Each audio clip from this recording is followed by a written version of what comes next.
Hi everyone, in today's I'm going to explain to you how to make X account public.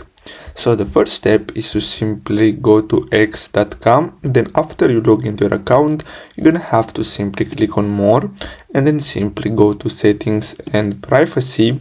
And then what you're going to have to do is simply go to privacy and safety. And as you can see here, you have different options. So you have audience, media, and tagging. And basically, as you can see, you have different options here. So what you're gonna have to do is simply disable this.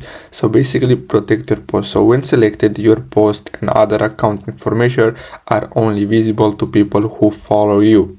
Then you have protect your videos.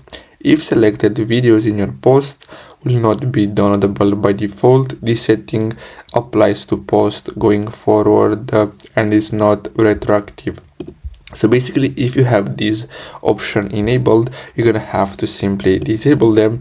Then you have this one here, your posts. So as you can see, mark media you post as having material that may be sensitive. So if you want this, you can enable this.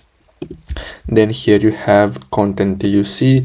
So basically here you can choose the types of topics that you want to see on X.